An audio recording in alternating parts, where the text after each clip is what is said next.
जय गिरिवरधारी जय गिरिवरधारी।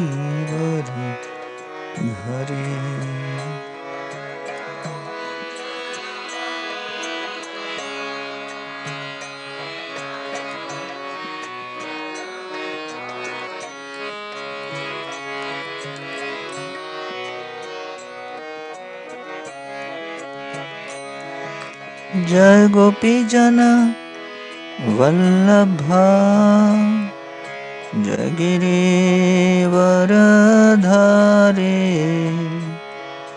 जय गिरिवरधारी।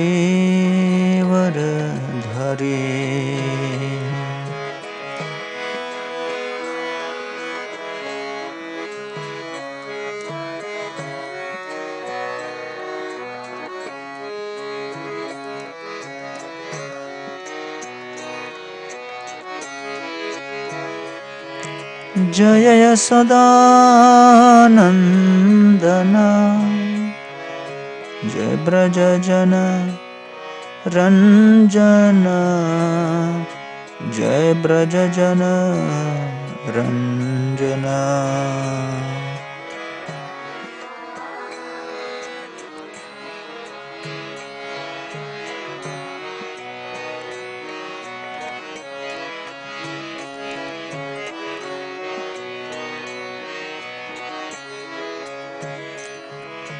जय यशोदानंदना जय ब्रज जन रंजना जय ब्रज जन रंजना।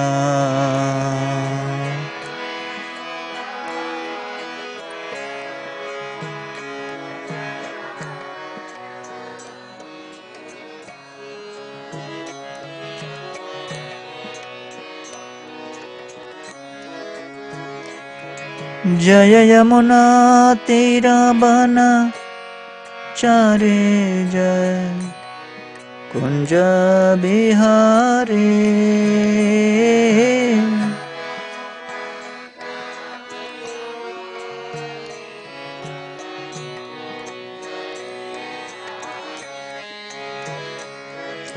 जय यमुना तीरा बना चारे जय कुंज बिहारी।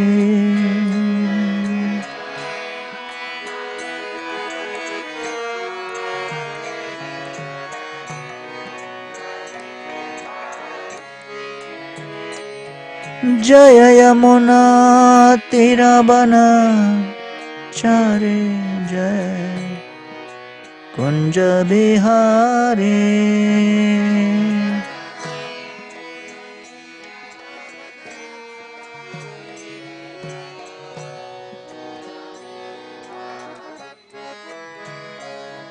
जय राधा माधव जय कुंज बिहारी।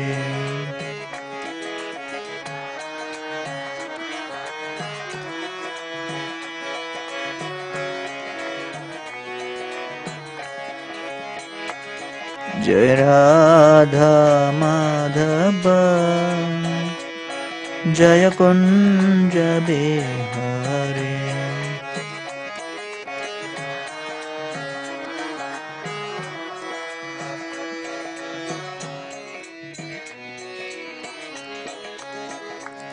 जय राधा माधव जय कुंज बिहारी।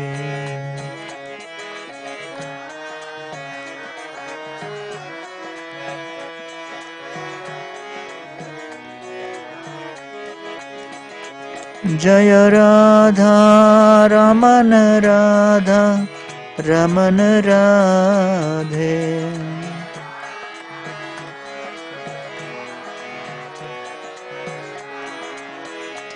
जय राधा मदन मोहन राधा मदन मोहन राधे।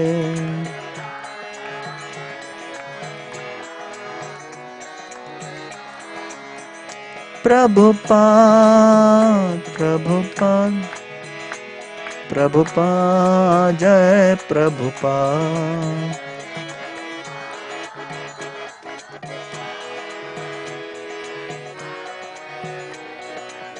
निताय गौर हरि बोल, हरि बोल, हरि बोल, निताय गौर हरि बोल।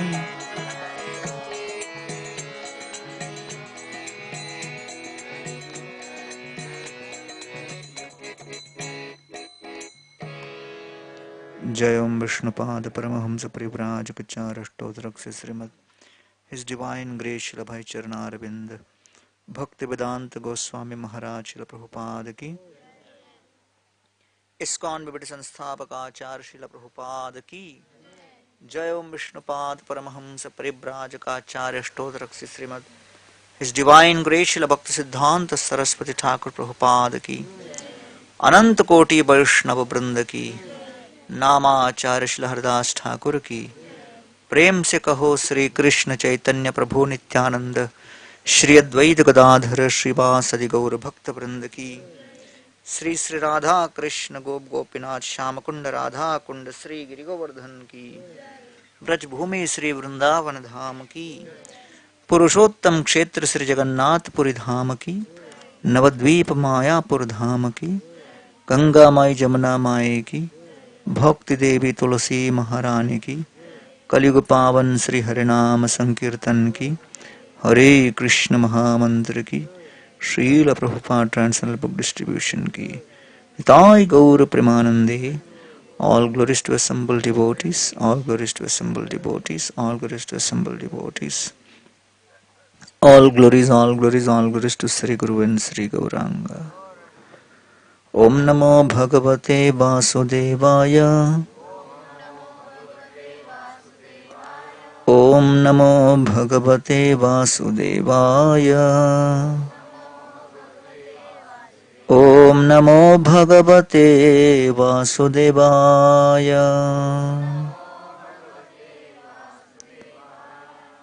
ओम अज्ञानतिमिरन्धस्य ज्ञानाञ्जनशलाकया चक्षुरुन्मिलितं येन तस्मै श्रीगुरवे नमः। नमः ओम विष्णुपादाय कृष्णप्रेष्ठाय भूतले श्रीमते भक्तिवेदांत स्वामिन्निति नामिने। नमस्ते सरस्वती देवे गौरवाणी प्रचारिणे, निर्विशेष शून्यवादी पाश्चात्य देश तारिणे। जय श्री कृष्ण चैतन्य प्रभु नित्यानंद, श्री अद्वैत गदाधर श्रीवासदि गौर भक्त वृंद। हरे कृष्णा कृष्णा कृष्णा हरे हरे, हरे राम राम राम हरे हरे। हरे कृष्ण। तो श्रीपाद गोपाल भट्ट गोस्वामी का आविर्भाव महोत्सव और गोवर्धन इको विलेज में श्री राधा मदन मोहन देव का आविर्भाव, इन दोनों पुण्य तिथियों के अवसर पर आज हम यहाँ पर उपस्थित हैं। गोपाल भट्ट गोस्वामी का जन्म सन 1500 में कावेरी के तट पर श्रीरंगम के निकट एक गांव में हुआ। श्री चैतन्य महाप्रभु 1510 मकर संक्रांति को संन्यास ग्रहण किए। तत्पश्चात फरवरी के महीने में वो जगन्नाथपुरी में प्रवेश किए और उसके बाद अप्रैल के महीने में महाप्रभु दक्षिण भारत की यात्रा आरंभ किए। और यहाँ वर्णन आता है, जब महाप्रभु दक्षिण देश की यात्रा कर रहे हैं, महाप्रभु तथाकथित तीर्थ यात्रा के लिए निकले थे। अब श्री चैतन्य महाप्रभु जिनके चरण कमलों के स्पर्श से 14 लोक 14 भुवन जो पवित्रीकृत हो जाए, उनको तीर्थ यात्रा करने की क्या आवश्यकता है। सही सब तीर्थ स्पर्शी महातीर्थ कोयला, सही देशेर सही छलेर लोक निस्तारिला। तो वर्णन करते हैं यहां पर कि सही सब तीर्थ स्पर्शी श्री चैतन्य महाप्रभु ये बहाना बना के निकले कि मैं तीर्थ यात्रा पर जा रहा हूं, लेकिन वास्तव में महाप्रभु उन तीर्थ स्थलों का स्पर्श करके उन्हें महातीर्थ बना रहे थे। सही छोले सही देशेर लोकनिस्तारिला। और महाप्रभु का दक्षिण भारत जाने का अभिप्राय यह भी था कि जो उनके संपर्क में आता उन्हें महाप्रभु पवित्र कर देते और उनका उद्धार कर देते। तो कविराज गोस्वामी उस समय की दक्षिण भारत की जन सामान्य की चेतना और परिस्थिति का वर्णन करते हुए कहते हैं, दक्षिण देशेर लोक अनेक प्रकार, केह ज्ञानी केह कर्मी पाषंडी अपार। तो दक्षिण देश में उस समय कई ज्ञानी थे, कई कर्मी थे, अधिकांश पाषंडी थे। कोई भी भक्ति मार्ग में महत्व देते हुए सेवा करने के लिए तत्पर नहीं था। तो ये भिन्न भिन्न पंथ के लोग जब महाप्रभु के संपर्क में आए और उनका दर्शन किए तो कहते हैं, सही सब लोक प्रभुर दर्शन प्रभावे, निज निज मत छाड़ी होइल वैष्णवे। तो जब महाप्रभु का दर्शन किए वो सभी अपने अपने मतों को त्याग कर छोड़कर वैष्णव पंथ में जुड़ गए। और तब महाप्रभु श्रीरंगम में प्रवेश करते हैं। श्रीरंगम में जाकर एक ऐसे ब्राह्मण का दर्शन करते हैं जिन्हें संस्कृत का ज्ञान नहीं और वह गीता उल्टा लेकर पढ़ रहे थे। और उसे देखकर महाप्रभु बहुत अचरज में पड़ गए कि आपको तो भाषा का ज्ञान नहीं, गीता भी उल्टा आप लेके बैठे हो, लेकिन नेत्रों से अविरल अश्रुधारा प्रवाहित हो रही है। भक्ति के सारे लक्षण परिलक्षित हो रहे थे। तब महाप्रभु उनसे प्रश्न पूछते हैं कि बताइए आप इस गीता को पढ़कर क्या समझ रहे हो। तो वो कहते हैं कि विप्र कोहे मूर्ख आमी, शब्दार्थ न जानी, शुद्धा शुद्ध गीता पढ़ी गुरुर आज्ञा मानी। कहते हैं कि मैं शुद्ध अशुद्ध गीता पढ़ रहा हूं केवल गुरु की आज्ञा का पालन करते हुए। प्रभुपाद जी लिखते हैं कि एक विप्र, एक ब्राह्मण जो कि सामान्य सा व्यक्ति था, जिसे संस्कृत का कोई ज्ञान भी नहीं था, लेकिन केवल गुरु के आदेश का पालन करके उसके अंदर इतनी शक्ति और इतना सामर्थ्य हो गया कि भगवान श्री चैतन्य महाप्रभु साक्षात अपने अन्य गतिविधियों को त्याग कर उस ब्राह्मण की ओर आकर्षित हो गए। तो इसलिए भौतिक जगत में विभिन्न प्रकार के कलाओं में निपुण होना महत्वपूर्ण है, लेकिन भक्ति के कार्य क्षेत्र में चाहे भगवान ने अपने पूर्व कर्मानुसार कोई कलाएं, कोई निपुणता दी हो अथवा न दी हो, लेकिन हमें निपुणता के ऊपर ध्यान नहीं देना है। भक्ति के क्षेत्र में हमें अनुशासनबद्ध और आज्ञाकारिता के ऊपर अधिक ध्यान देना है। केवल आज्ञाकारी शिष्य बनकर हम पूर्ण पुरुषोत्तम भगवान को अपने हृदय के अंदर अंतर्हित कर सकते हैं। और ये उदाहरण हम देखते हैं जब श्री चैतन्य महाप्रभु चातुर्मास के आरंभ में वेंकट भट्ट के द्वारा निमंत्रण प्राप्त किए कि आप हमारे घर पर 4 महीने रहिए। तिरुमला भट्ट, वेंकट भट्ट और प्रबोधानंद, ये 3 भाई थे। वेंकट भट्ट के पुत्र का नाम गोपाल। और 1510 के उस चातुर्मास में ही महाप्रभु वहीं पर, जो दक्षिण भारत की यात्रा में आने के बाद वहीं पर उनके साथ रहे। और वर्णन आता है कि श्री चैतन्य महाप्रभु ने उस चातुर्मास के समय गोपाल भट्ट को प्रचुर मात्रा में अपनी कृपा दी। उस समय गोपाल भट्ट 10-11 वर्ष के थे और उस अवस्था में गोपाल भट्ट को श्री चैतन्य महाप्रभु ने अपना वास्तविक स्नेहिल शिष्य के रूप में स्वीकार कर लिया। तो वर्णन आता है कि रामानुजाचार्य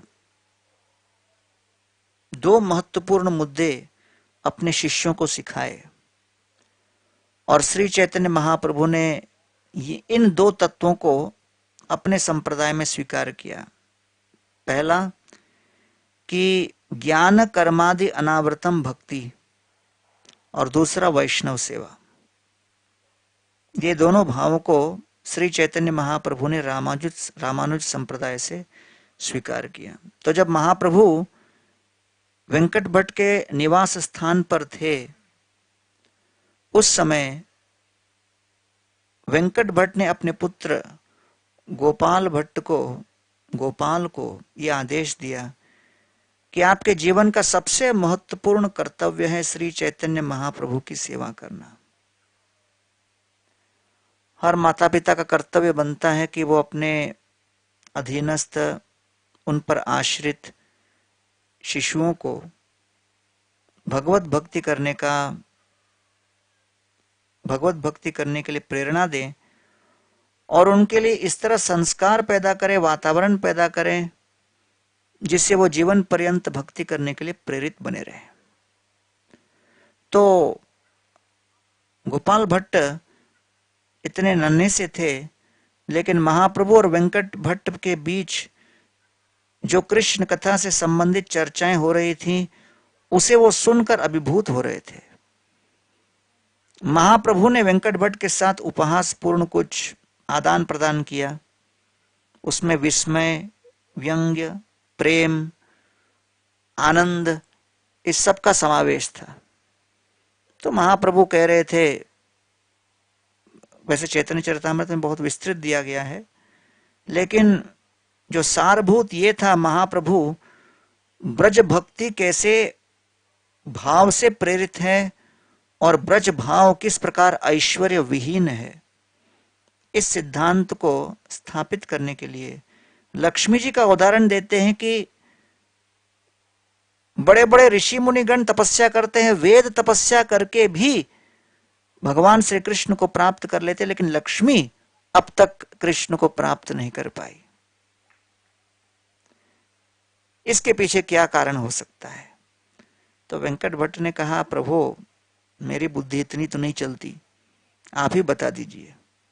तब महाप्रभु ने उनको ब्रजवासियों की भक्ति के विषय में ज्ञान दिया और कैसे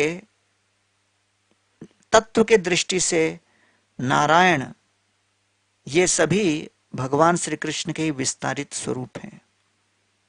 तत्व के दृष्टि से वो भी भगवान हैं, लेकिन भाव की दृष्टि से ब्रजभूमि वृंदावन प्रेम और ऐश्वर्य विहीन माधुर्य भाव से अभिभूत है। नायम सुखापो भगवान देहिनाम गोपिका सुत ज्ञानिनाम जात्म भूतानाम यथा भक्तिमताम इह। दशम स्कंद के 9वें अध्याय में दामोदर लीला के अंत में यह श्लोक आता है कि भगवान श्री कृष्ण को ज्ञान से नहीं, कर्म से नहीं, योग से नहीं, लेकिन जितने सुलभता से भक्ति के माध्यम से प्राप्त किया जा सकता है, जैसे यशोदा माई ने प्राप्त किया, क्योंकि उनके हृदय के भीतर भगवान श्री कृष्ण प्रवृद्ध स्नेह कलिलम हृदय आसीत यथा पुरा। केवल यही भाव था कि कृष्ण हम पर समर्पित हैं, कृष्ण हम पर आश्रित हैं। तो इस प्रकार ब्रज के इस भक्ति के महिमा का वर्णन करने के पश्चात महाप्रभु वेंकट भट्ट को अपना संग दिए। प्रतिदिन महाप्रभु कावेरी में स्नान करते थे, स्नान करके रंगनाथ स्वामी का दर्शन करते और रंगनाथ स्वामी के सुंदर विग्रह के सामने नृत्य करते और नृत्य करने के पश्चात वेंकट भट्ट के घर पर आकर वो प्रसाद पाते, फिर कृष्ण कथा चर्चा करते और गोपाल भट्ट जो नन्हे से शिशु थे महाप्रभु की इन सभी लीलाओं को साक्षात देख रहे थे और केवल महाप्रभु के दर्शन मात्र से उनके हृदय के अंदर ऐसी भाव भक्ति विस्फुटित हुई जो कि अनिर्वचनीय था। तो जब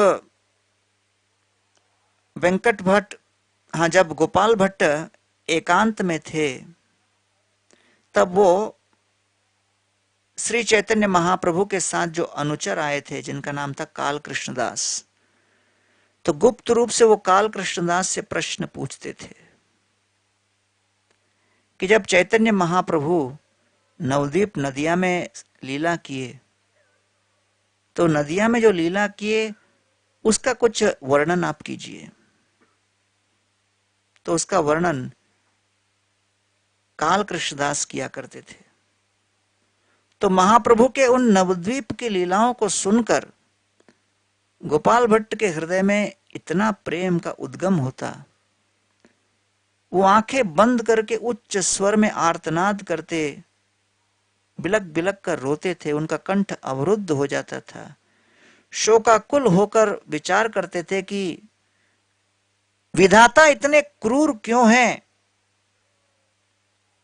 मुझे जन्म श्री चैतन्य महाप्रभु के नवद्वीप धाम से इतना दूर दक्षिण भारत में क्यों दिया, और ऐसी परिस्थिति में दिया कि इतने वर्षों तक श्री चैतन्य महाप्रभु के सुंदर नवद्वीप लीलाओं का मैं दर्शन नहीं कर पाया, और अब दर्शन कर भी रहा हूं तो वो श्री चैतन्य महाप्रभु जो कि अपने सुंदर केश से विहीन है, जो हर प्रकार के सौंदर्यशाली वस्त्र और आभूषणों से विहीन, और केवल ये गेरुआ वस्त्र धारण करके सन्यास धारण किए हैं, महाप्रभु के इस सन्यास लीला को मैं देख रहा हूं। ब्रजेंद्र नंदन श्री कृष्ण जो कि गोपीनाथ हैं, उनको मैं ऐसे वैराग्य शिरोमणि के रूप में देख रहा हूं। मैं पहले ही नवद्वीप में श्री चैतन्य महाप्रभु की इन लीलाओं को क्यों नहीं देख पाया।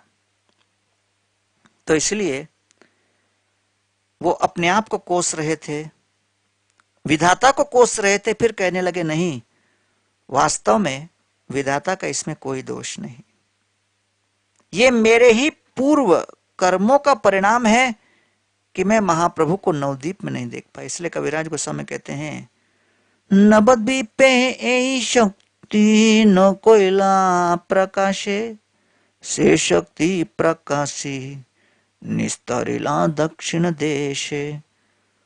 महाप्रभु ने नवद्वीप में ये लीला नहीं रचाई, दक्षिण देश में लीला रचाई। तो प्रभुपाद कहते, वैसे ही भारत में बहुत प्रचार का मैंने प्रयास किया, लेकिन यहां प्रचार के लिए अनुकूल परिस्थिति नहीं थी, तो फिर पाश्चात्य देश में जाकर मैंने प्रचार किया। तो अब एक दिन गोपाल भट्ट बैठे हुए थे, अचानक नींद लग गई। निद्रा के घनघोर अवस्था में अचानक उन्होंने स्वप्न देखा, और उस स्वप्न में श्री चैतन्य महाप्रभु अपने सभी अनुयायियों के साथ घिरे हुए थे, और श्री चैतन्य महाप्रभु उन अनुयायियों के साथ कीर्तन करते करते चल रहे थे। अचानक श्री चैतन्य महाप्रभु और सारे अनुयायी श्री कृष्ण और ग्वालबाल का रूप में परिवर्तित हो गए, और फिर अचानक वो श्री चैतन्य महाप्रभु का रूप धारण कर लिए, और इस तरह वो बदलते जा रहे थे।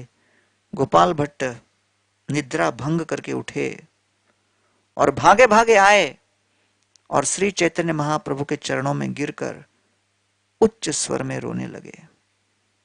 महाप्रभु ने उनको आलिंगन किया और कहा कि चिंता मत करो, अति शीघ्र आप वृंदावन जाओगे। आपके माता पिता भगवान के श्रेष्ठ भक्त, शुद्ध भक्त हैं, जीवन पर्यंत उनकी सेवा कीजिए, और उनके तिरोभाव के पश्चात आप वैराग्य धारण कर रूप और सनातन के आश्रय में वृंदावन में सेवा कीजिए। इस प्रकार आपकी सारी इच्छाओं की पूर्ति होगी। और महाप्रभु ने कहा, जो कुछ भी मैं आपको कह रहा हूं उसे गुप्त रखिए, महाप्रभु ने वेंकट भट्ट से कहा कि आपका पुत्र बड़ा महान भक्त है, श्रेष्ठ भक्त है, हर प्रकार के दिव्य गुणों से सुशोभित है। आपसे मेरा एक ही निवेदन है कि इनका विवाह मत कराइए, क्योंकि भविष्य में इन्हें बड़ी सेवा करनी है वैरागी के रूप में। महाप्रभु का चातुर्मास समाप्त हो रहा था। वेंकट भट्ट के हृदय में महाप्रभु के प्रति आगामी विरह को विचार करके बड़ी पीड़ा हो रही थी। और उस समय श्री चैतन्य महाप्रभु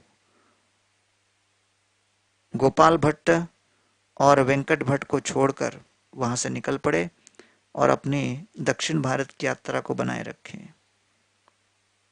वेंकट भट्ट ने गोपाल भट्ट को अपने भाई प्रबोधानंद सरस्वती के अंतर्गत संस्कृत, व्याकरण, न्याय इत्यादि की शिक्षा के लिए उनको विशेष स्थान दिया। और प्रबोधानंद सरस्वती एक बहुत बड़े पारंगत विद्वान थे। उनके देखरेख में, उनके प्रशिक्षण में गोपाल भट्ट बहुत बड़े संस्कृत के पंडित बने।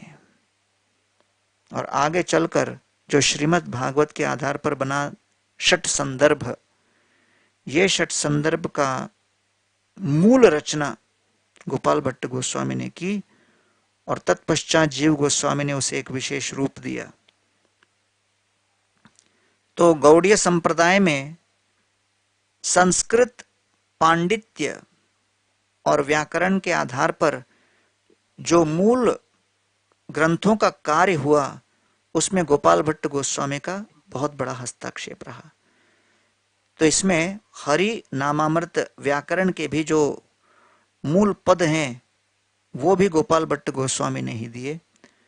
हरिभक्ति विलास और तत्पश्चात कई दूसरे ग्रंथ जो उन्होंने उस समय प्रस्तुत किए, वो यहाँ पर गौड़ीय संप्रदाय के लिए एक बहुत बड़ा धरोहर बन के रह गया है।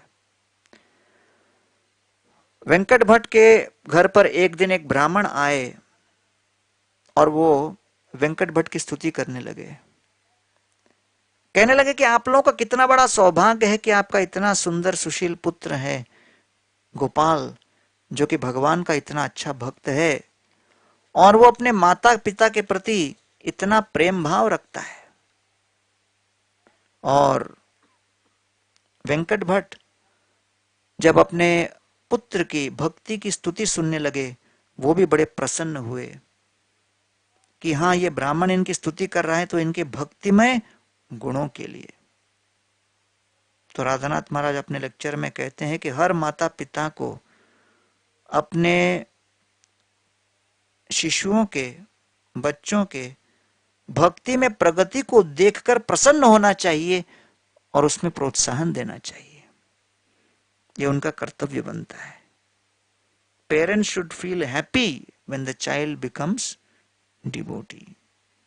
जब बच्चा भक्त बने, माता पिता को प्रसन्नता होनी चाहिए, है कि नहीं?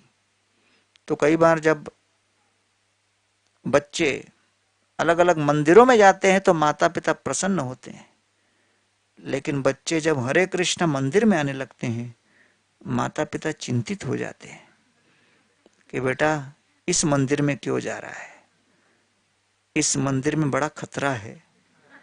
यद गत्वा न निवर्तन्ते, यहां जाकर व्यक्ति लौटता नहीं, बदल कर लौटता है।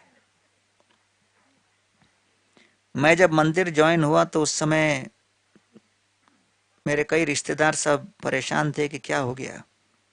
तो एक मैंने प्रोग्राम किया सब रिश्तेदारों के लिए चेन्नई में, एक भक्त को लेके गया लेक्चर के लिए।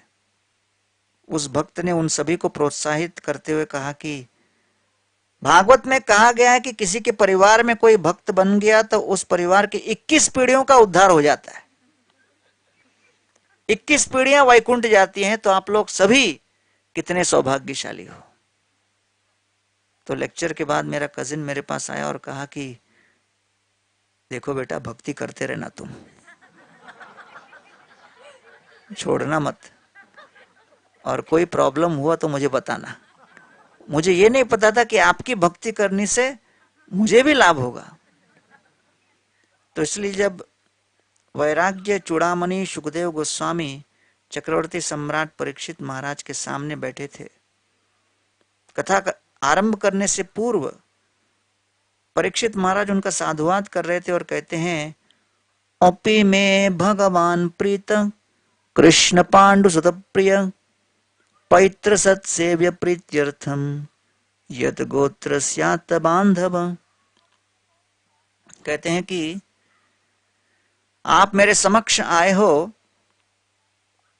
क्योंकि मेरे पूर्वज पांडव भगवान श्री कृष्ण को प्रिय थे। तो प्रभुपाद जी कहते हैं कि अगर आप अपने परिवार की सर्वश्रेष्ठ सेवा करना चाहते हो तो कृष्ण भक्त बन के आप सर्वोत्तम सेवा कर सकते हो अपने पारिवारिक सदस्यों की, क्योंकि आप अपने बुद्धि, तेज, ऐश्वर्य, आर्थिक सत्ता, शक्ति इत्यादि का प्रयोग करके केवल इस जीवन के अंत तक परिवार की सेवा कर सकते हो। लेकिन भगवान के हाथ में अगर आपने अपने संपूर्ण भविष्य का बागडोर सौंप दिया तो भगवान आपके और आपके संपूर्ण परिवार और कई आगे के पीढ़ियों का उत्तरदायित्व लेते हैं। इतना बड़ा गारंटी कोई नहीं ले सकता। इसलिए वेंकट भट्ट का परिवार बड़ा ही महत्वपूर्ण आदर्श उदाहरण के लिए बड़ा ही श्रेष्ठ परिवार है, क्योंकि सभी इसमें भक्त थे और सभी महाप्रभु के चरणों में सेवा में समर्पित थे। जब वेंकट भट्ट और उनकी पत्नी का निधन हुआ तब गोपाल भट्ट वहां से निकले। अब उनके पास अब तो मतलब यौवन संपन्न अवस्था में आ गए थे। महाप्रभु को जब मिले थे तो वो 10-11 साल के थे। अब जब अपनी यौवन संपन्न अवस्था में थे तो कई बार बचपन में कई अनुभव होता है तो स्मरण नहीं रहता। बचपन में अगर किसी को मिले हो, लेकिन जवानी के बाद मिलना वो एक अलग बात होती है। तो गोपाल भट्ट ने महाप्रभु को केवल 11 वर्ष की आयु में ही देखा था। अब वो बड़े हो चुके थे। अब जब श्रीरंगम से निकले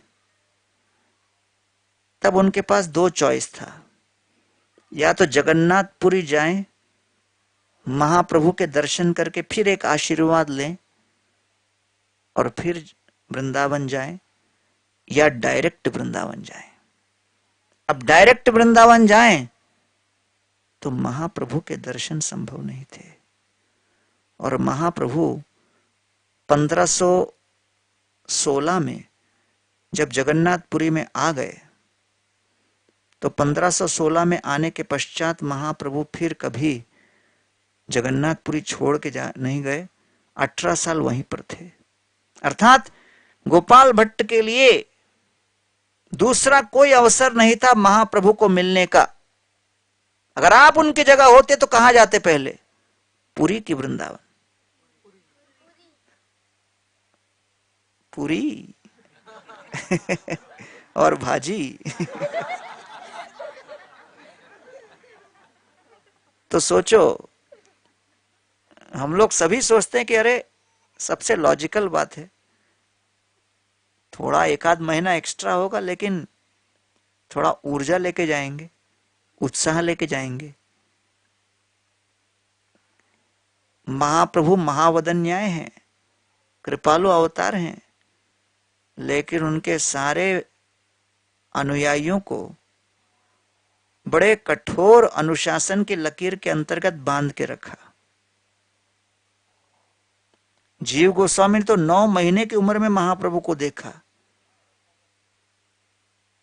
1930 में वृंदावन जाने के पहले, काशी जाने के पहले नित्यानंद प्रभु से केवल पूछा, जाते जाते थोड़ा जगन्नाथपुरी होते हुए जाऊं क्या? नित्यानंद प्रभु जो कि कृपा के महान स्रोत हैं, उन्होंने कहा समय बहुत कम है, सीधा निकलो काशी और वहां से पहुंच जाओ वृंदावन। तो जीव गोस्वामी को अनुमति नहीं मिली। और यहां गोपाल भट्ट भी सीधा श्रीरंगम से आ गए वृंदावन। और जैसे ही वृंदावन पहुंचे रूप और सनातन गोस्वामी ने उनके स्वागत में इतना महान महोत्सव आयोजित किया और तुरंत श्री चैतन्य महाप्रभु को संदेश वाहकों के माध्यम से संदेश पहुंचाया कि गोपाल भट्ट यहां पर हमारे बीच उपस्थित हो गए। एक और विशेष बात जो कि महत्व की है कि वेंकट भट्ट कुछ वर्ष पहले, जब महाप्रभु के आने के पहले 1500 और 1510 के बीच नन्हे से गोपाल को लेकर जगन्नाथपुरी गए थे और वहां जगन्नाथ के दर्शन कराए थे। और नीलाचल चंद्र जगन्नाथ के दर्शन करने के पश्चात गोपाल भट्ट के हृदय में एक अपूर्व भगवत भक्ति और प्रेमा भक्ति विस्फुटित हुई थी। तो अब गोपाल भट्ट जब यहां आ गए, जब महाप्रभु को संदेश प्राप्त हुआ, जब यहां से संदेश वहां गया, महाप्रभु ने कहा क्या संदेश है रूप और सनातन का, तब कहा कि गोपाल भट्ट यहां पर आ चुके हैं। और महाप्रभु तुरंत कहते हैं उस संदेश वाहक को कि जाओ रूप और सनातन को यह संदेश दे दो कि गोपाल भट्ट को अपने भाई के रूप में स्वीकार करो और आप सभी आपस में प्रेमा भक्ति के आदान प्रदान प्रस्तुत करो। तब महाप्रभु ने एक कोपिन और एक वस्त्र और एक आसन उनको प्रदान किया और श्री चैतन्य महाप्रभु विशेष रूप से ये आसन उनको दिए। और इस आसन का अर्थ क्या था? वो एक ऐसा आसन था जिसके ऊपर बैठकर गुरु दीक्षा देते हैं। कोपिन भेजकर महाप्रभु ने संदेश दिया विवाह मत करना, सन्यासी बने रहना। आसन भेजकर महाप्रभु ने संकेत किया रूप और सनातन कभी दीक्षा नहीं देंगे। जीव गोस्वामी का भी कोई भरोसा नहीं, रघुनाथ दास तो दंडवत ही करते रहेंगे, दीक्षा देने का कहां समय है। तो दीक्षा देने का उत्तरदायित्व 6 गोस्वामियों में 2 ही का था। एक रघुनाथ भट्ट गोस्वामी जो ईस्ट इंडिया के भक्त लोगों को दीक्षा देते थे, और गोपाल भट्ट गोस्वामी जो वेस्ट के लोगों को दीक्षा देते थे। तो महाप्रभु ने इन दोनों में बांट दिया था जोन कि पूर्व से जो दीक्षा चाहिए दीक्षा चाहिए दीक्षा चाहिए बोलेगा, रघुनाथ भट्ट दे देना भाई। और पाश्चात्य से कोई आएगा और बोलेगा दीक्षा चाहिए दीक्षा चाहिए, तो गोपाल भट्ट को दे दिया। लेकिन कहा कि सबसे महत्वपूर्ण शिक्षा है कि भगवत भक्ति की शिक्षा ग्रहण करके उसका आंतरीकरण करके अपने जीवन में उतारना और उसके आधार पर अपने जीवन में परिवर्तन, अपने चरित्र में परिवर्तन, भगवत भक्ति के लहर को अपने हृदय के अंदर अनुभव करना। ये दीक्षा कोई केवल आडंबर नहीं, कोई रिचुअल नहीं। तो इसलिए यहां पर गोस्वामियों के बीच जो आदान प्रदान चलती थी वो बड़ी महत्वपूर्ण थी। अब गोपाल भट्ट को महाप्रभु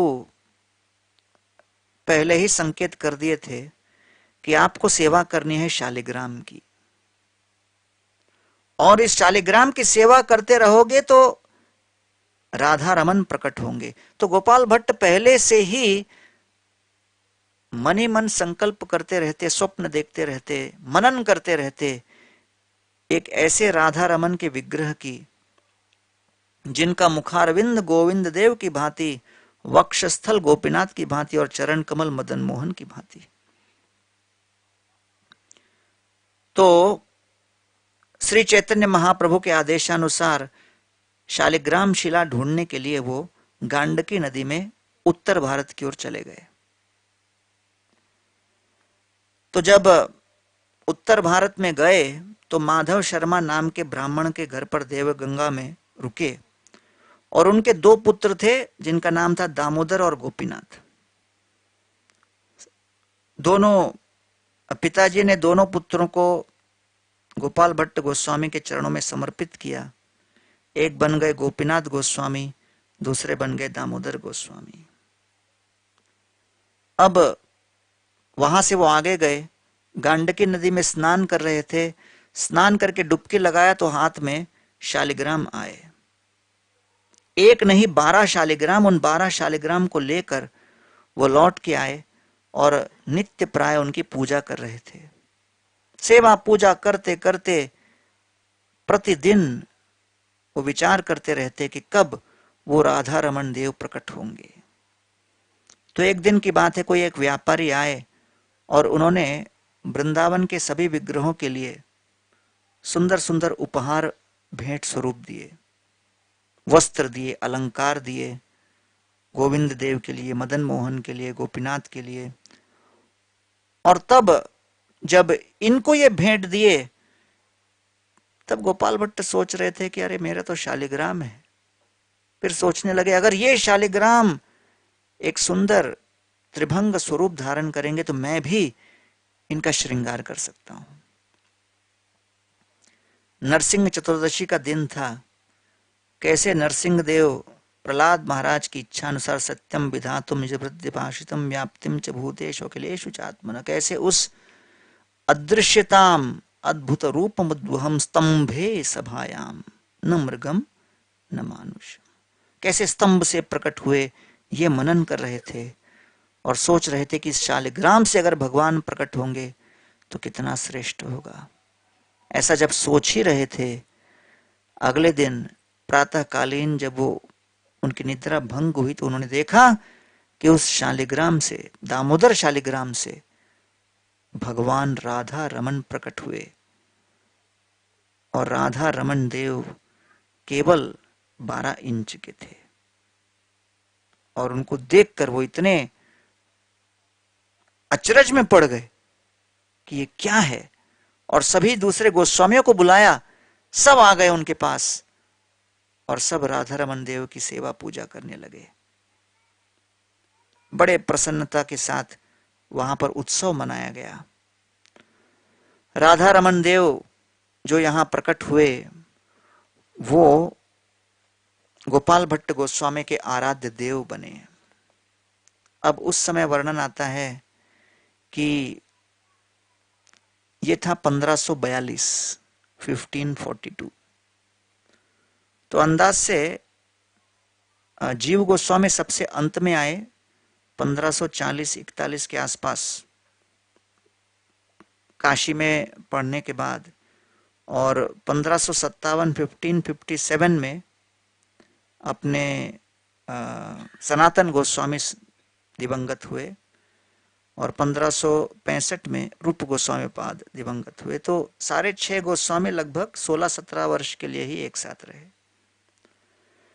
तो इनके बीच इतना समन्वय था, इतना प्रेम था कि कोई कल्पना भी नहीं कर सकता। कि इसलिए जब रूप और सनातन गोस्वामी का तिरोभाव हुआ तो गोपाल भट्ट गोस्वामी का हृदय इतने कष्ट में था, उनको लगा कि अब मेरे जीवन का कोई अर्थ नहीं, क्योंकि मेरे प्राणनाथ रूप और सनातन यहां से दिवंगत हो गए।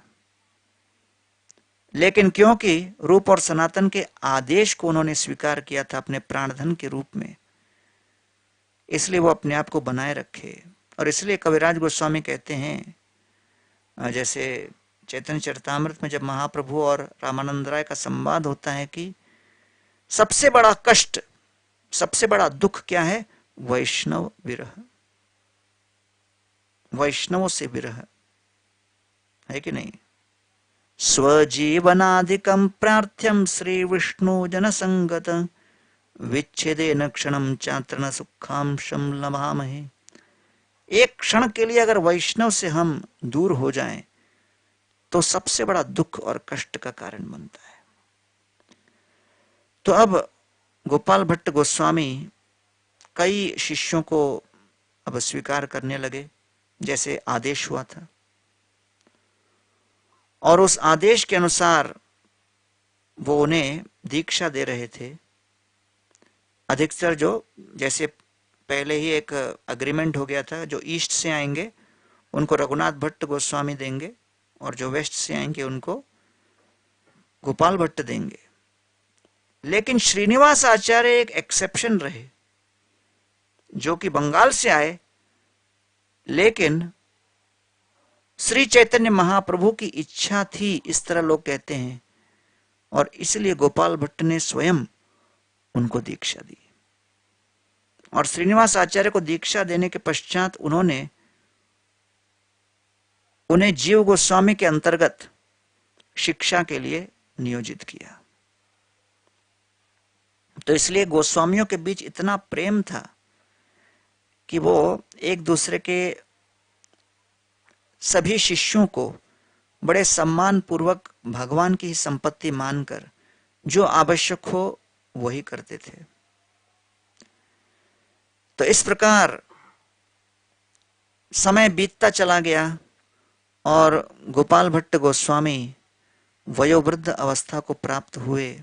और कहा जाता है कि राधा रमन मंदिर के जितने अर्च विग्रह की सेवा के नियम हैं, क्योंकि बचपन से ही गोपाल भट्ट गोस्वामी 4 बातों में बड़े विद्वान थे: शास्त्र, संगीत, नृत्य और नाट्य।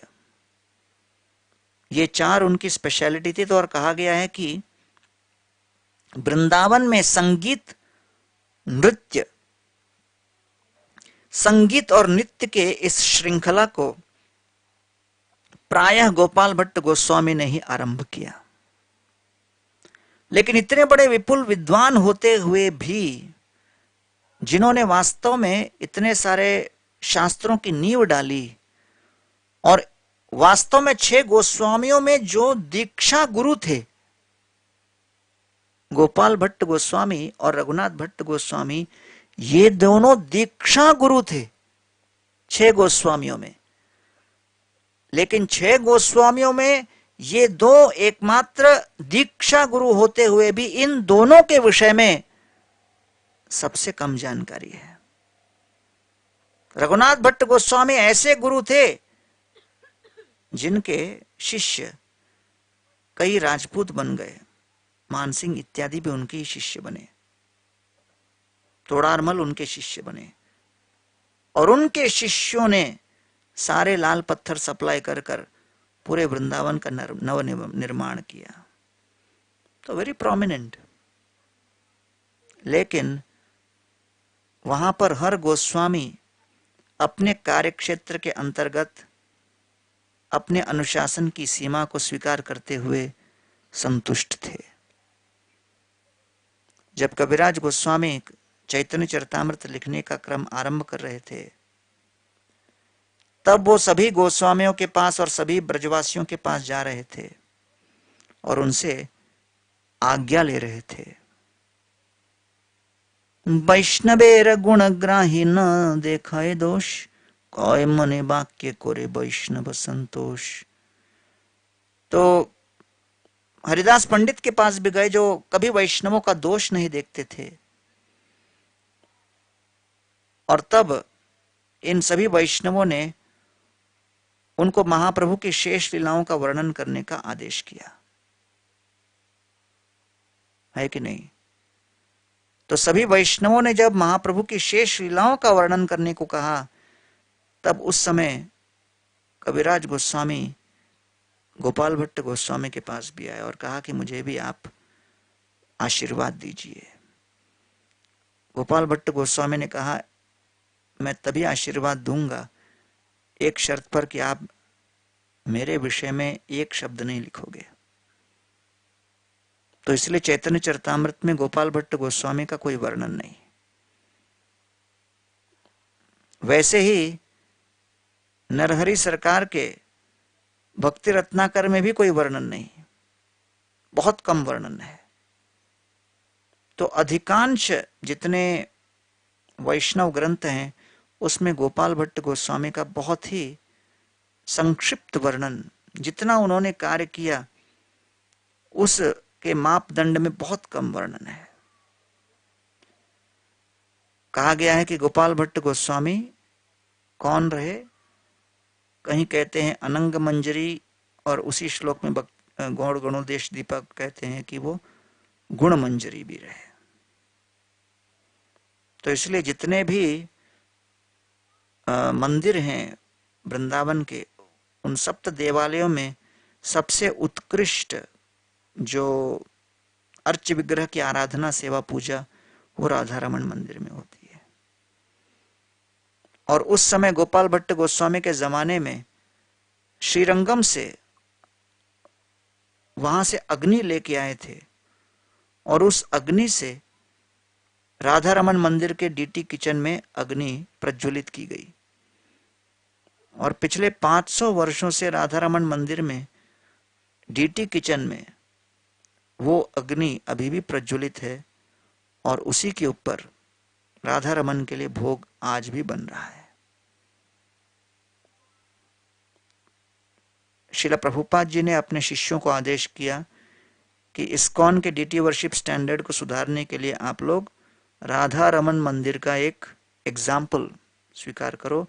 कृष्ण क्षेत्र महाराज अपना पीएचडी टॉपिक राधा रमन मंदिर के डीटी वर्शिप और कैसे डीटी वर्शिप के जो अंग हैं वो अष्टांग योग के 8 अंग से समानता रखते हैं, इसके ऊपर उनका पीएचडी रहा। तो इस प्रकार गोपाल भट्ट गोस्वामी के आविर्भाव दिवस पर हम उनके चरणों में नमन करते हैं और 1585 में 85 वर्ष की आयु में उनका तिरुभाव हुआ। तब फिर हम आते हैं मदन मोहन मंदिर, जो कि यहां हमारे पीछे मदन मोहन देव खड़े हैं। पालघर के गालतारे में कैसे पहुंच गए? मदन मोहन तो वृंदावन के हैं, वृंदावन से करौली तक गए, गालतारे में कौन लेके आ गया? राधानाथ स्वामी। तो राधानाथ स्वामी जब चीर घाट पर 1971 में जब रहते थे तो चीर घाट में सोते थे और प्रातःकालीन उठने के पश्चात जब यमुना स्नान करते तो स्नान करते करते सबसे पहले जब चीर घाट से देखते तो मदन मोहन का मंदिर उनको दिखता था। तो दिन का सर्वप्रथम दर्शन उनका मदन मोहन मंदिर का होता था और उसके पश्चात स्नान करके कपड़े बदलकर वो सारे मंदिरों की मंगलाओं में जाते थे और आरंभ करते थे मदन मोहन से, फिर जाते थे गोविंद देव, राधा रमन और सारे मंदिरों की गोकुलानंद वगैरह मंगल आरती करते थे। वीजा के कारण उनको अमेरिका आना पड़ा। न्यूयॉर्क में थे उस समय। किसी ने कहा कि प्रभुपाद जी वेस्ट वर्जीनिया में न्यू वृंदावन बना रहे हैं। राधानाथ महाराज ने संकल्प लिया था कि मैं कभी वृंदावन छोड़ के नहीं जाऊंगा। तब सुना कि न्यू वृंदावन बनेगा, अमेरिका में वृंदावन बनेगा, तो उन्होंने कहा अरे लगता है अमेरिका में रहकर भी मैं अपनी इच्छा पूरी कर सकता हूं। ये सोचकर वो न्यू वृंदावन पहुंच गए। 1972 में जब न्यू वृंदावन में आए तो 1972 में ही प्रभुपाद जी न्यू वृंदावन में पहुंचकर गोविंद देव मंदिर का शिलान्यास किया, पहला मंदिर, और कहा कि जल्दी से जल्दी राधा गोविंद मंदिर बनाओ और 7 मंदिर और बनाओ, 12 वन बनाओ। भक्तों ने प्रभुपाद को कहा कि हम लोग कभी भारत गए नहीं, हम लोग तो कभी वृंदावन देखे नहीं, वृंदावन का प्रतिमा प्रतिरूप कैसे बनाएंगे, ओरिजिनल ही हमने नहीं देखा। तो इस तरह जब प्रभुपाद जी को उन लोगों ने कहा तो प्रभुपाद जी ने कहा कि आप मेरे लिए यहाँ रहने के लिए निवास बनाइए, मैं रहूंगा और आपको संकेत करूंगा कि वृंदावन कैसे बनाना है। तब प्रभुपाद वहां पर प्रभुपाद जी के लिए वो लोग घर बनाने लगे, लेकिन वो बहुत साल तक घर बनता रहा और जब वो घर बन के खुला तो 1979 हो गया, प्रभुपाद तब तक दिवंगत हो गए। तो 79 में जब खुला वो इतना सुंदर मंदिर बना, घर बना, उसका नाम हो गया प्रभुपाद पैलेस ऑफ गोल्ड। उसे देखने के लिए हजारों की संख्या में लोग आने लगे, लेकिन उसके उद्घाटन के पश्चात वहां के जो लीडर थे उनको लगा कि इतना ये सफल प्रक्रिया हमने सिद्ध किया है तो लगता है हमारा आइडिया प्रभुपाद के आइडिया से ज्यादा काम करेगा। तो कई लोग उनको बोल रहे थे कि प्रभुपाद ने 7 मंदिर की बात की, उसको बनाते हैं, नाम भी रखा है न्यू वृंदावन, नाम रख दिया न्यू वृंदावन, कम से कम वृंदावन तो बनाते हैं। तो उन्होंने कहा नहीं नहीं, हम कुछ और बनाएंगे, और एक दूसरी दिशा में वो न्यू वृंदावन को लेके गए। खैर बहुत कुछ घटनाएं हुई। राधानाथ महाराज और कई उनके गुरु भाई धीरज के साथ प्रतीक्षा कर रहे थे कब प्रभुपाद जी का वो स्वप्न पूरा होगा, ये 7 मंदिर और 12 वन न्यू वृंदावन में बनेंगे, जिसके लिए वो वहां रुके थे। एकमात्र कारण था जिसके लिए वो न्यू वृंदावन में सेवा करने के लिए तैयार हुए थे। लेकिन कई वर्ष बीतकर 1993 में, फिर 1995 में राधानाथ महाराज को फिर जीबीसी बनाया गया 97 में। तब राधानाथ महाराज ने जीबीसी बनने के बाद सबसे पहला डिसीजन लिया कि न्यू वृंदावन में हम मदन मोहन मंदिर बनाएंगे, और तुरंत उन्होंने अपने शिष्य जय गोपाल प्रभु को भेजा और कहा कि वृंदावन के सप्त देवालय के ऊपर आप अपना मास्टर्स थीसिस करो। तो जय गोपाल दास पूना यूनिवर्सिटी में अपना एप्लीकेशन डाले। पूना यूनिवर्सिटी ने दिल्ली के आर्कियोलॉजिकल सर्वे ऑफ इंडिया से निवेदन किया कि आप परमिशन दो हमारे शिष्य को, हमारे छात्र को मेजरमेंट लेने के इन मंदिरों का। ये सब प्रोटेक्टेड मॉन्यूमेंट से, इनका कोई मेजरमेंट नहीं ले सकता। आर्कियोलॉजिकल सर्वे ने देखा कि पूना यूनिवर्सिटी निवेदन कर रही है तो आदेश कर दिया। उनके परमिशन से जय गोपाल दास ने मदन मोहन मंदिर का पूरा मेजरमेंट लिया 1997 में। इतिहास जब कब द्वार खोलता है तो फिर उसका अवसर, उस अवसर का लाभ लेना चाहिए। 2 कॉपी, एक अपने पास रखे, दूसरा दिया राधानाथ महाराज को। राधानाथ महाराज उस कॉपी को न्यू वृंदावन लेके आए और वहां लोगों को दिया और कहा कि ये डिजाइन है, आप लोग कंस्ट्रक्शन की तैयारी कीजिए, मैं कलेक्शन करूंगा। तो राधानाथ महाराज ने व्यक्तिगत रूप से अगले 3-4 वर्षों तक बहुत कलेक्शन किया, लेकिन कई कारणों से इतना धन एकत्रित होने पर भी वो मदन मोहन मंदिर वहां नहीं बन पाया। एक बार फिर प्रयास किया 2002 में, फिर नहीं बन पाया। तो बार बार प्रयास किया, प्रयास विफल रहा। खैर आगे चलते हुए जब 2009-10 में हम लोग यहाँ गेस्ट हाउस वगैरह बनाना स्टार्ट किए, वृंदावन कॉटेज और सत्संग भवन और योगशाला वगैरह बनाना स्टार्ट किए। उसके बाद 2012-13 में, 2013 जुलाई 21 तारीख उनको बनाए रखने के लिए, यहाँ पर उनको सेवा के लिए और उनको प्रेरणा देने के लिए एक मंदिर चाहिए यहाँ पर। तो फिर ये वृंदावन बिहारी का मंदिर महाराज सभी भक्तों को लेके आए यहाँ पर, और फिर गौशाला में लाकर उन्होंने संकेत किया कि ये गौशाला यहाँ पर थी, जहाँ मंदिर है वहाँ गौशाला थी पहले, और बोले यहीं पर मंदिर बनेगा। तो वो निर्धारित हुआ उस दिन। और फिर दूसरा चीज निर्धारित हुआ, महाराज उसी वहां पर बैठकर न्यू वृंदावन के 5 बात बता रहे थे, प्रभुपाद की इच्छा। पहला गौशाला, दूसरा कृषि, तीसरा शिक्षा, चौथा 12 वन और 7 मंदिर, और 5वां गेस्ट हाउस। तो प्रभु महाराज ने कहा कि गेस्ट हाउस हमारा बन गया है, गौशाला भी बन गया है कि नहीं, और कृषि तो हो ही रहा है। तो अब हमारा कर्तव्य बनता है कि हम लोग वृंदावन बनाएं। तो वृंदावन बनाने के लिए महाराज ने कहा कि 3 चीजें होनी चाहिए, 7 मंदिर, यमुना और गोवर्धन। ये 3 हो तो वृंदावन साक्षात उपस्थित है। तो 22 जुलाई 2013 गुरु पूर्णिमा का दिन था, सनातन गोस्वामी का तिरुभाव दिवस, और उसी दिन हमारे बजरंगबली हनुमान जी का भी प्रतिष्ठा का दिन था। गुरु पूर्णिमा के दिन उनकी प्रतिष्ठा हुई, जो वहां पर सत्संग भवन में है ना, वृंदावन कॉटेज के बगल में। तो चर्चा हो रही थी कि 7 मंदिर बनाएंगे, तो फिर महाराज ने कहा कि बाकी मंदिर तो रेगुलर ब्रिक का बनाओ, लेकिन 2 मंदिर गोविंद देव और मदन मोहन लाल पत्थर का होना चाहिए। तब महाराज ने कहा पूरा उसका मदन मोहन बड़ा होना चाहिए। बाकी फाइनेंस टीम सब बैठी थी, बोले बड़ा, कितना बड़ा? तो महाराज ने कहा बड़ा।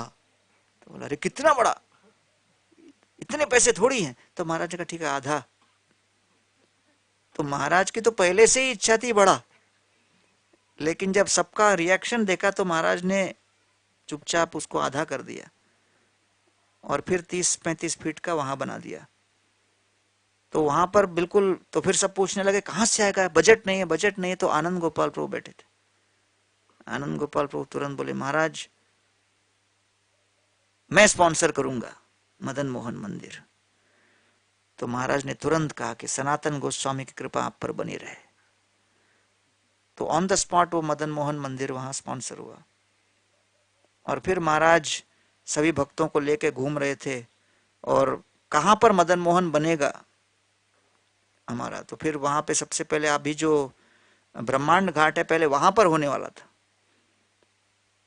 ऑलमोस्ट तय हो गया था। महाराज सबको पूछते ना what do you think, what do you think, what do you think, सबने हाँ में हाँ हाँ हाँ हाँ। फिर महाराज ने बंकिम राय प्रभु को देखा और बोला आप क्या कहते हो? बंकिम राय प्रभु बोले नहीं बिल्कुल ये जगह ठीक नहीं। महाराज ने कहा तुमको कौन सा पसंद है? फिर उन्होंने वो टीला दिखाया जहां पर अभी मदन मोहन है और बोले वहां होना चाहिए। तो महाराज ने कहा बंकिम राय प्रभु हमेशा सबसे हटके सोचते। और फिर सबको लेके ऊपर वहां पर गए और वहां खड़े होके देखा और कहा कि हाँ ये वास्तव में सही है, कृष्णा है spoken through Bankim Rai Prabhu, so this is the place. फिर वो मदन मोहन वहां पर स्थापित हुआ। अच्छा, वो स्थापित होने के पश्चात हम लोग सब प्रसन्न थे और सोचा कि वृंदावन पूरा हो गया। 2015 अक्टूबर में जीबीसी मीटिंग थी, सब जीबीसी से आए, उनको लेके हमने एक वीडियो बनाया। 2015 के कार्तिक यात्रा में हमने उसको दिखाया भी प्रभुपाद तिरोभाव दिवस में, लेकिन किसी कारणवश महाराज उसको देख नहीं पाए। उसके बाद अगले वर्ष जब फरवरी के महीने में जब महाराज जीबीसी मीटिंग वगैरह करके अमेरिका जा रहे थे, लंदन के लिए उनका फ्लाइट था, उसके जस्ट पहले मैं उनके रूम में गया और कहा कि ये जीबीसी लोग बहुत पसंद किए वृंदावन फॉरेस्ट, बड़ा सुंदर, उन्होंने अपना अपना उद्गार व्यक्त किए। तो महाराज ने कहा कहाँ पे ये? मैंने कहा अरे वीडियो है, पूरे कांग्रेगेशन देख चुके, आप नहीं देखे क्या?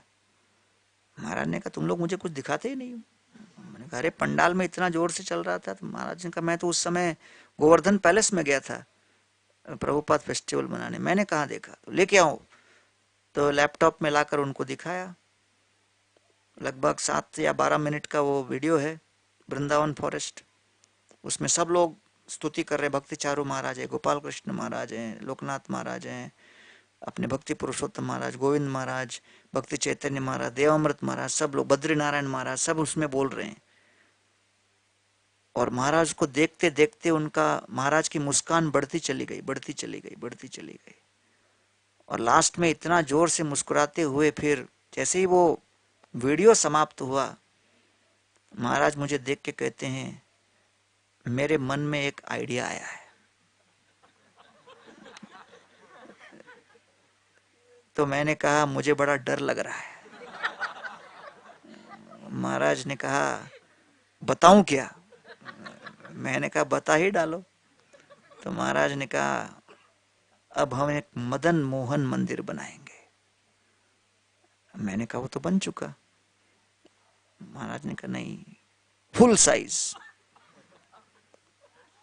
क्या ख्याल है? तो मेरे मन में लगा कि बिल्कुल बेकार आइडिया है, लेकिन मैंने कह दिया हाँ बढ़िया आइडिया है।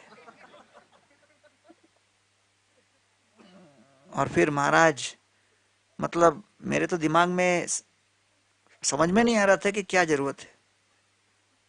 लेकिन अब हाँ बोलने की आदत लग गई थी तो कहा चलो भाई इसको भी आजमा लेते। तो उसके बाद फिर वो जो ड्राइंग्स 1997 में निकाले गए, जिसके बेसिस पे वो वाला मंदिर बना, उसी के बेसिस पे फिर ये पूरा स्टार्ट हो गया। और लगभग फरवरी में महाराज ने ओके किया, और फिर महाराज ने किसी भक्त से बात की और उन्होंने वो तैयार हो गए कुछ फंडिंग करने के लिए, और मार्च में तुरंत पत्थर कट के स्टार्ट हो गए। और ये इतने रफ्तार से चलने लगा, किसी को समझा भी नहीं हो क्या रहा है। फिर अचानक कुछ महीने के बाद फाइनेंस कमेटी जागी और बोली ये क्या चल रहा है, अरे बाकी कई जगह पर अपने को प्रॉब्लम है और इतना खर्चा इसमें करो, बंद करो। तो आधा जब पत्थर कुछ चल रहा था काम, वो बंद हो गया और काफी दिन तक स्थगित रहा जब तक क्लैरिटी नहीं आई। तो लगभग ये 2016, आपको याद होगा जब महाप्रभु का आविर्भाव हुआ हम लोगों का, तो यहाँ पंडाल लगा हुआ था और पंडाल के दोनों तरफ पत्थर गिरे हुए थे मदन मोहन के। तो लगभग अप्रैल 2016 से पत्थर आना स्टार्ट हो गया था यहाँ पर कट के। लेकिन वास्तव में जो फाउंडेशन का काम है वो 2017 अप्रैल में भूमि पूजन हमने किया, और भूमि पूजन के बाद फिर फाउंडेशन का काम अप्रैल में जून में ये यहाँ पर हुआ। और उसके पश्चात दिसंबर 7 तारीख 2017 को पहला बड़ा वाला पत्थर जो इस तरफ वाला है, बड़ा वाला पत्थर 7 दिसंबर को, जो 6 टन वाला बड़ा पत्थर है, वो एक एक जो है 6-6 टन का है, वो बड़ा 6000 किलो का है एक एक। अभी तो शांति से बैठा है, गिरेगा तो नानी याद आ जाएगी। तो वो जो है दिसंबर 7 तारीख 2017 को रखा गया। और तब फिर प्रश्न उठा कि भाई सबको समझ गया कि अभी तो ये बनने ही वाला है, तो फिर अब क्या करें। तो फिर उस समय चर्चा हुई महाराज के साथ कि अभी क्या अंदर फोटो रखेंगे कि विग्रह रखेंगे। महाराज ने कहा विग्रह रखेंगे। कौन सी विग्रह रखेंगे? बोले वही ओरिजिनल मदन मोहन। ओरिजिनल मदन मोहन कैसे बनाए? तब फिर हमारे शिवानंद श्याम प्रभु को सेवा दी गई। ये और महाभागवत प्रभु और अनुपम गौरांग प्रभु तीनों ने अपनी लीला शुरू की।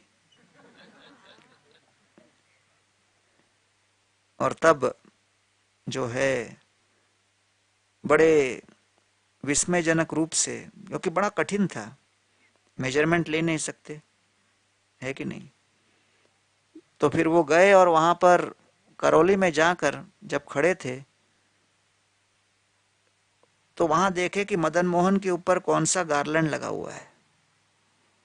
मदन मोहन के ऊपर जो गार्लैंड देखा, फिर बाद में पुजारी ने उनको वो गार्लैंड महाप्रसाद के रूप में दे दिया, तो उससे उन्होंने अंदाज लगाया कि कितना हाइट होगा, क्योंकि वो गार्लैंड बिल्कुल चरणों तक था। उसके बाद मदन मोहन के सामने एक जाली है। वो जाली क्यों रखी है? क्योंकि लोग यहां से पैसा फेंकते हैं, तो मदन मोहन के ऊपर पैसा ना लगे इसलिए सामने एक जाली रखी है करौली में। तो ये लोग खड़े होकर, अब वो जाली के अंदर से मदन मोहन दिख रहे थे, तो उन्होंने ये कैलकुलेट किया कि मदन मोहन कितने जाली के अंदर वो फिट हो रहे हैं। तो लेंथ और विड्थ में कितने टोटल मिला के कितने जाली के अंदर है, और जाली का अंदाज उन्होंने लगा लिया कि इतना बाई इतना जाली है। तो ये जाली और गार्लैंड को लेकर इन्होंने आरंभ किया और फिर पहुंचे दक्षिण भारत में महाबलीपुरम। सुना था वहां पर जो अपने मायापुर के जो नरसिंह देव हैं और हमारे हनुमान जी, महाराज ने कहा ऐसे ही बनाना विग्रह। तो मायापुर के जो नरसिंह देव को कौन बनाया था वो मिल नहीं रहे थे। जो जिन्होंने बनाया था उन्होंने कहा कि आप मुझे बताओ, ऑर्डर दो, मैं करवाऊंगा। फिर पंकजांग्री प्रभु को पूछा तो पंकजांग्री प्रभु ने केवल एक नाम दिया। क्या नाम था? हाँ, रत्नम, रत्नम करके नाम दिया। और फिर उनका कुछ जो है नंबर दिया। अब जो नंबर उन्होंने दिया, शिवानंद श्याम प्रभु ने वो नंबर ट्राई किया, लेकिन वो नंबर डज नॉट एग्जिस्ट आ रहा था। तो इनको पता नहीं क्या प्रेरणा दी मदन मोहन ने, उसी नंबर को थोड़ा उन्होंने आगे पीछे कुछ चेंज कर दिया, अंधाधुन। अंधाधुन कोई एक दूसरा नंबर लगाया, अपने आप कुछ चेंज कर दिया। 2-4 ट्राई के बाद वो नंबर लगा और सामने से फोन उठाया, रत्नम स्पीकिंग। उसी आदमी ने उठाया। ये टर्निंग पॉइंट था। अब वो मिल गया व्यक्ति, तब उसने कहा कि आजकल मैं ये काम नहीं करता हूं, लेकिन मेरा भाई करता है। हाँ, भाई का नाम क्या था? हाँ, दत्तू रामन करके उसका भाई था, उसके पास भेज दिया। तो वहां पर जाकर उन लोगों ने जो अपना नक्शा अपने हिसाब से बनाया था वो प्रस्तुत किया। उसके पहले यहाँ पर 3-4 महीने उन लोगों ने एक जो नीचे बैकअप रूम है वहां पर मदन मोहन का एक नक्शा इन लोगों ने फाइबर में निकाला, जो करौली से वो लोग लेके आए थे अंदाज से, उसको दिखा के, और बड़ा पेंटिंग अपना जो फोटो है, हरिप्रिया माता जी ने लोकनाथ महाराज के बुक से जो एक निकाला वो पेंटिंग, पूरा अपना पूरा फोटो, उसका पूरा लाइफ साइज उन्होंने लगा के 2 कारीगर मिल के उसको बनाए। 4 महीने में उन्होंने पूरा वो तैयार किया। उसका फाइबर को ये लोगों ने लेके, ललिता, विशाखा और मदन मोहन के फाइबर डीटीज को लेकर वो लोग एयरप्लेन में जाने के लिए तैयार हुए। इंडिगो वाले झटका खा गए। इंडिगो एयरलाइन वाले बोले ये क्या लेके चल रहे हो? बोले हम अपने भगवान को लेके जा रहे हैं। तो वहां पे झगड़ा हो गया। ललिता विशाखा को फिर भी जाने के लिए, देने के लिए तैयार थे, लेकिन इतना बड़ा लकड़े के बक्से के अंदर, फिर बोले ठीक है लकड़ा का बक्सा हटा देंगे, और हटाकर उसके ऊपर टेप पे बांध के अपना ही सब धोती वोती डालकर उसमें टेप लगाया और संघर्ष के साथ उसको अपने साथ हाथ में लेके गए। और फिर वहां पर उनको दिया तो बहुत कुछ हुआ लेकिन जम नहीं पाया। और फिर वहां से उनको पता है कि कोयम्बतूर में भी होता है। कोयम्बतूर में गए तो मालूम पड़ा वहां पे जो पत्थर है वो मंदिर बनाने के लिए पत्थर प्रयोग होता है, विग्रह के लिए नहीं। फिर कुंभकोणम में गए, वहां ललिता और विशाखा को जो पंच तत्व बने ना मायापुर में, वहीं पे बने थे, उन कारीगर के पास दे दिया। और फिर वापस आए, 1-2 प्रयास के बाद जो इनका दत्तू रामन है उसने भी हाथ उठा दिया, बोला यार मेरे से नहीं होने वाला। फिर उसने कहा मेरा एक साला है, उसका नाम क्या, कुमार स्थापति, वो बोला ये बनाएगा। तो फिर वो उनके पास गए और फिर उनके ऊपर आश्रित हो गए। और ये सब होते होते सितंबर 2018 हो चुका था। और कुमार स्थापति ने इनको कहा कि देखो भैया, आप लोग मेरे सर पे चढ़ के बैठे रहोगे तो मेरे से काम नहीं होगा, आप लोग थोड़ा घर घूम के आओ। तो ये लोग 3 दिन के लिए गए घर और लौट के आए। तो 3 दिन में उसने लगभग 15 दिन का काम कर दिया था और पूरे मदन मोहन देव को एक पूरा रूप दे दिया था, है कि नहीं? 3 दिन के अंतर्गत, अक्टूबर 1 से लेके 3 तारीख के बीच में। तो अक्टूबर 1 तारीख, अक्टूबर 1, 2018 को मदन मोहन का फाइनल जो डीटी का बनना स्टार्ट हुआ। तब उसके पहले 3 पत्थर मदन मोहन के बन के रिजेक्ट हुए, 3 बार रिजेक्ट हुए। ये चौथी बार, चौथा पत्थर अक्टूबर। और तब उसके बाद वो बनते बनते लगभग 22 अक्टूबर को समाप्त हुआ। 22 दिन में पूरा ये विग्रह बना है। और उसके बाद ट्रक में डालकर वो लोग उसको लेके आए, क्योंकि राधानाथ महाराज 24 अक्टूबर को, यहाँ 25 अक्टूबर को निकलने वाले थे। हम चाहते थे उनके जाने के पहले उनको दिखा सकें। 24 अक्टूबर को ये विग्रह यहाँ पर आए और तत्पश्चात ललिता और विशाखा भी उनके साथ आए।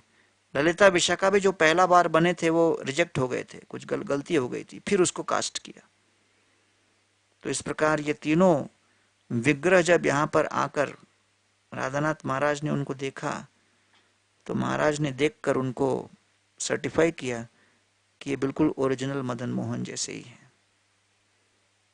और फिर उनके जो पुजारी करौली से आए अनूप भट्टाचार्य जी, उन्होंने भी देखकर कहा कि हमारे ठाकुर जी करौली में है, मंदिर वृंदावन में है, आपने करौली और वृंदावन दोनों का समागम यहाँ कर दिया।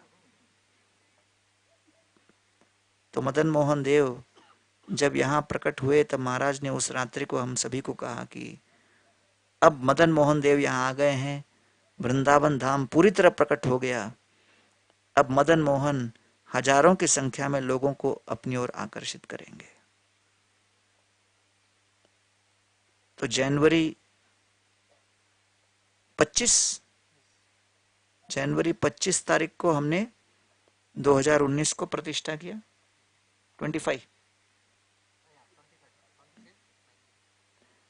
25 जनवरी 2019 को हमने यहाँ पर जनानिवास प्रभु और पंकजांग्री प्रभु भी थे, दोनों थे। दोनों की उपस्थिति में राधानाथ महाराज के नेतृत्व में इंद्रदुम्न महाराज भी यहाँ पर उपस्थित थे, राम कुमार जी भी उपस्थित थे, अनूप कुमार जी भी उपस्थित थे। इन सभी महात्माओं के आशीर्वाद और इन सभी के विशेष अनुग्रह से श्री श्री राधा मदन मोहन देव यहाँ पर उपस्थित हुए हैं, प्रकट हुए हैं, अपनी कृपा का प्रसारण हम सभी के बीच करने के लिए तैयार हुए हैं। तो ये 1000 वर्षों तक अपनी कृपा देते रहेंगे। जीवन कमल दल जल जीवन तलमल। जैसे जल के ऊपर कुछ फेन के बुदबुदें उठती हैं, वैसे हमारा जीवन कुछ सालों में समाप्त हो जाएगा, इतिहास में केवल नाम बच जाएंगे। लेकिन मदन मोहन देव यहां खड़े होकर करोड़ों करोड़ों लोगों को, करोड़ों करोड़ों बद्ध जीवों को भक्ति करने की प्रेरणा देते रहेंगे। और ये हम लोग का सौभाग्य है कि हम अपने जीवन काल में मदन मोहन देव के इस प्रतिष्ठा के समारोह में उपस्थित हो सके और मदन मोहन देव की सेवा में सम्मिलित हो सके। ये भगवान की असीम अनुकंपा कृपा है कि वो बुद्ध जीवों को अपनी ओर आकर्षित करने 5 रूपों में प्रकट होते हैं: नाम, भागवत, विग्रह, धाम और वैष्णव। तो इसलिए विग्रह के रूप में वो प्रकट हुए हैं, इनके प्रति हमें असीम कृतज्ञता व्यक्त करनी चाहिए। और आविर्भाव महोत्सव के दिन ऐसी कृतज्ञता को व्यक्त करना हमारा परम कर्तव्य है। तो आज हम राधानाथ महाराज को भी याद करते हैं। अच्छा, अब 25 जनवरी को ये आविर्भाव इनका हुआ। 27 जनवरी को, 28 जनवरी को कोई प्रोग्राम में हम गए थे, उसके बाद महाराज मेरे साथ थे कार में। महाराज ने पूछा, अच्छा पता है क्या मैंने ये मदन मोहन प्रतिष्ठा करने के लिए तुमको क्यों कहा? मैंने कहा नहीं पता, प्रतिष्ठा के पहले बताते तो अच्छा हो जाता था। तो महाराज ने कहा, जब मैं न्यू वृंदावन में गया तो वहां अधिकारियों ने मुझे कहा कि जीवन भर आपको यहां से निकलने नहीं देंगे, आपको यहीं रहना पड़ेगा। तो उस आदेश को सुन के मैं घबरा गया कि जो वृंदावन के स्मृतियों को लेके मैं चल रहा हूं वो कहीं मेरे हृदय के पट से नष्ट न हो जाए, मन के पर्दे से ओझिल न हो जाएं। तो इसलिए मैं प्रतिदिन भोजन से पूर्व आधा घंटा बैठकर आंखें बंद करके पूरे ब्रज की परिक्रमा करता था, मानसिक परिक्रमा, 10 साल तक। और मानसिक परिक्रमा करते हुए सबसे पहले सर्वप्रथम मैं चीर घाट में स्नान करते हुए मदन मोहन मंदिर का दर्शन करता। तो इसलिए वृंदावन का यह प्रतीक है। सनातन गोस्वामी जो कि वृंदावन के सबसे श्रेष्ठ गुरु हैं, वृंदावन को प्रकट करने में जिनका सबसे बड़ा हस्ताक्षेप रहा, उनके प्रति अपनी कृतज्ञता को व्यक्त करने और एक आधुनिक तीर्थ क्षेत्र को स्थापित करने इस मंदिर को इस स्वरूप में मैंने प्रकट किया है। तो ये राधानाथ महाराज की दूरदर्शिता थी। ये उनके श्रेष्ठ अग्रिम भक्ति का प्रमाण है कि वो अपनी इच्छा शक्ति से, संकल्प शक्ति से, वैराग्य भक्ति और ब्रज प्रेम की शक्ति से ब्रज के इस अप्रमेय विग्रह मदन मोहन देव को यहां प्रकट कर पाए। बिना मदन मोहन देव की कृपा के, अनुमति के, इस प्रकार का अद्भुत दर्शन संभव नहीं। इस्कॉन में तो मैं 1993 में ही ज्वाइन हो गया था फुल टाइम, लेकिन कभी विग्रहों को देखकर आंखों से आंसू नहीं आए। लेकिन जिस दिन प्रतिष्ठा हुई, प्रतिष्ठा होने के बाद लगभग 3-4 बजे ही पहला दर्शन मैंने लिया, और जैसे ही दर्शन लिया, पहले ड्रेसिंग के बाद जो दर्शन था, अकस्मात आंखों से आंसू आ गए देखकर कि भगवान क्या स्वरूप में प्रकट हुए। क्योंकि कुछ ही दिन पहले हम लोग जाकर करौली में दर्शन किए थे और भगवान से अनुमति लिए थे कि आप यहां प्रकट हो जाइए। तो इसलिए ये विशेष सभी भक्तों के ऊपर अपनी कृपा और अनुग्रह व्यक्त करने के लिए प्रकट हुए हैं। और आज हम राधानाथ महाराज को यहाँ मिस कर रहे हैं, अन्यथा जनवरी के महीने हमेशा वो कई वर्षों तक रहे हैं। और मदन मोहन देव से हम यही प्रार्थना करते हैं कि बहुत शीघ्र वो अपने प्रिय भक्त राधानाथ महाराज को यहाँ पर प्रकट करने के लिए व्यवस्था करें। सुरक्षित रूप से हर प्रकार की व्यवस्था हो, जिससे कि हम पुनः उनके संगलाप का आस्वादन कर सकें और वो भी अपने प्रिय आराध्य देव मदन मोहन के दर्शन कर सकें। इन प्रार्थनाओं के साथ आज के इस कथा को मैं यहीं विराम देता हूं और आप सभी से प्रार्थना करता हूं कि प्रतिदिन अपने भक्ति भाव से, अपने भजन से, अपने साधना से, अपने प्रार्थनाओं से मदन मोहन देव को अपने हृदय के अंदर बांध के रखिए, उन्हें पूरी तरह हस्तगत करके रखिए और यही प्रार्थना कीजिए कि हमारा क्षण क्षण उनके स्मरण में, उनकी सेवा में निकलता चला जाए और अन्येर हृदय मन मोरमन वृंदावन मने वने एक कुरी जानी, और हमारा मन भी उस वृंदावन से अभिन्न बन जाए। बहुत बहुत धन्यवाद। हरे कृष्णा।